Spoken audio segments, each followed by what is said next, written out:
देवेंद्र फडणवीसांना आजचं श्रेय देता येईल.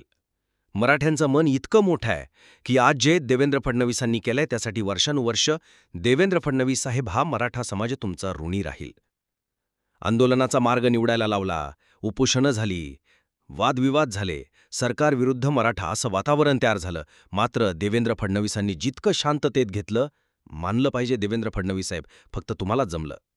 मुद्द्याला सुरुवात करायची. आज मनोज जरांगेंना काय भेटलं, आज मराठ्यांना काय भेटलं हे समजून घेण्यासाठी आज विखे पाटील आणि त्यांच्या अध्यक्षतेखाली असलेलं अख्खं शिष्टमंडळ मनोज जरांगे यांच्या भेटीला पोहोचलं. राधाकृष्ण विखे, शिवेंद्रराजे भोसले, जयकुमार गोरे, माणिकराव कोकाटे, उदय सामंत या सगळ्यांनीच मनोज जरांगे यांच्या आंदोलनस्थळी आज भेट दाखवली. अंतिम मसुदा जरांगेंना दाखवण्यात आला. सातारा गॅझेट लागू करण्याचा शिवेंद्रराजेंनी शब्द दिला. सगळे सोयऱ्याच्या अध्यादेशावरती 8 लाख हरकती आल्यात असं विखेंनी म्हटलंय. सातारा गॅझेट लागू करण्यासाठी तुम्हाला आम्ही 1 महिन्यांचा वेळ देतो असा शब्द जरांगे यांनी दिलाय. मी खोटा शब्द देणार नाही. सातारा गॅझेटची जबाबदारी माझी असं शिवेंद्रराजेंनी म्हटलं. हैदराबाद गॅझेट यारला मान्यता देण्यात आलेली आहे सरकारकडून. आपण मान्य केल्यास लगेच GR काढणार असल्याचं देखील विखेंनी म्हटलं. साताराहून गॅझेट अंमलबजावणीसाठी कायदेशीर बाबी तपासून 15 दिवसात निर्णय करणार असल्याचं विखेंनी म्हटलं. मराठा आंदोलकांवरच्या सरसकट केसेस मागे घ्या ही मागणी होती. त्यावरती सांगण्यात आलंय की काही केसेस मागे घेतल्यात, बाकी आम्ही कोर्टात जाऊन सप्टेंबर अखेरपर्यंत सगळ्या केसेस मागे घेणार. त्या संदर्भात GR काढणार आहे. राज्यपालांच्या सहीने लगेच 1 तासात GR निघणार आहे, तुम्हाला मान्य असेल तर, असं विखेंनी म्हटलंय. मराठा आरक्षणामध्ये ज्या कुटुंबियांनी बलिदान दिलेलं आहे त्या मृतांच्या कुटुंबियांना तात्काळ 1 आठवड्याच्या आतमध्ये मदत दिली जाणार आहे. बलिदान दिलेल्या कुटुंबियांच्या घरच्यांना शासकीय नोकरीसुद्धा दिली जाणार आहे. 58 लाख नोंदींचा रेकॉर्ड ग्रामपंचायतला लावा अशी मनोज जरांगे यांनी मागणी केली आहे. जेवढे दाखले आहेत ते ताबडतोब निकाली काढावेत असं सुद्धा विखेंनी सूचना केली आहे. 2 गॅझेटियरची मागणी मान्य करण्यात आली आहे. ताबडतोब GR निघणार आहे, विखेंनी असं म्हटलंय. सातारा संस्थान आणि हैदराबाद गॅझेटचा वेगळा GR काढण्याची मागणीसुद्धा विखेंनी मान्य केली आहे. गाड्यांवरती मुंबई पोलिसांनी टाकलेले 5-5 हजारांचे फाईन लगेच मागे घेणार असल्याचं उदय सामंत यांनी म्हटलेलं आहे. राधाकृष्ण विखे आणि त्यांच्यासोबत इतर मंत्रिमंडळातील नेते जे मराठा आरक्षणाच्या उपसमितीमध्ये नेमण्यात आलेले होते ते सर्वजण आज मनोज जरांगे यांच्या भेटीसाठी गेले. याच दरम्यान मनोज जरांगे यांनी ज्या पद्धतीने राधाकृष्ण विखे पाटील यांचं बोलणं ऐकून घेतलं आणि राधाकृष्ण विखे पाटील यांनी ज्या पद्धतीने मनोज जरांगेंना सगळे मुद्दे समजावून सांगितले, त्यामध्ये खरोखर अगोदर 1 नंबरचे हिरो देवेंद्र फडणवीस ठरलेत आणि 2 नंबरचे हिरो राधाकृष्ण विखे पाटील ठरलेले आहेत. सुरुवातीपासून राधाकृष्ण विखेंनी आंदोलनासंदर्भातील किंवा आंदोलकांच्या भावना समजून घेण्याबाबत संवेदनशीलता, सहानुभूती आणि शांतता दाखवली होती. आजही ते स्टेजवर आल्यानंतर त्यांनी सगळ्या मराठ्यांना हात जोडले, तिथील गणपतीचे, छत्रपती शिवाजी महाराजांचे दर्शन घेतले. मनोज जरांगेंना सांगण्यात आलंय, आम्ही जो हा मसुदा तयार केलेला आहे यातील जर मागण्या तुम्हाला आम्ही ज्या मांडलेल्या आहेत, जो निर्णय घेतलेला आहे तो जर मान्य असेल तर आम्ही लगेच 1 तासाच्या आतमध्ये राज्यपालांच्या सहीने GR काढून तुमच्या हातात देणार आहोत.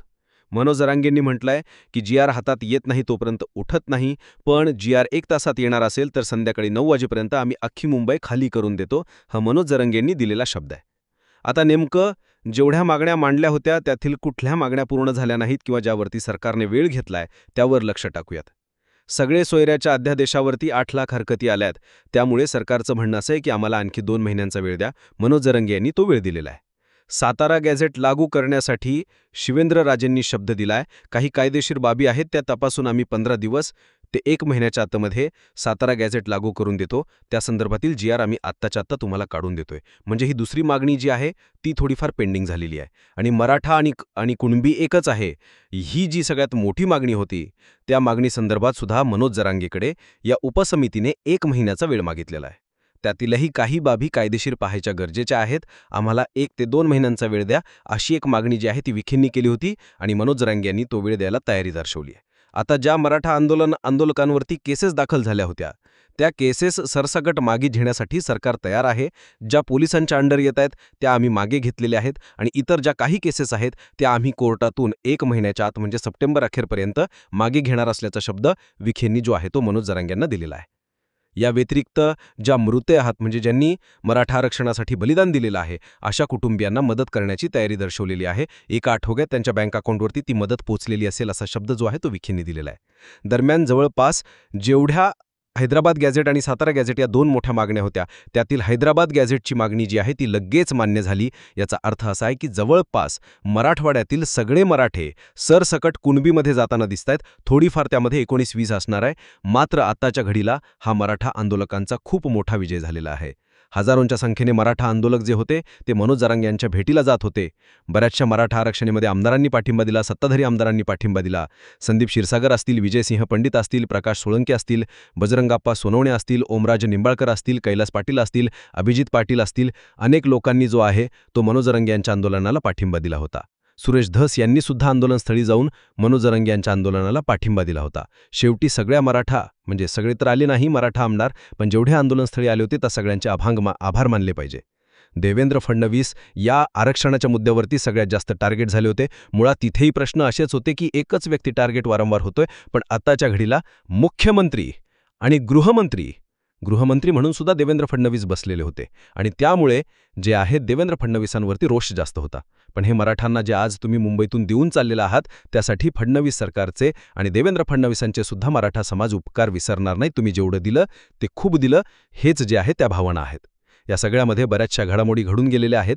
झालं गेलं गंगेला मिळालं. पण आता ज्या गोष्टींसाठी सरकारने 1 महिन्याचा 2 महिन्याचा वेळ घेतलाय आणि त्यासाठी शिवेंद्रराजे भोसले, सुजय विखे पाटील, माणिकराव कोकाटे, उदय सामंत या गोष्टींची साक्ष देणार आहेत. जे काही घडले ते मीडियासमोर घडलेलं आहे.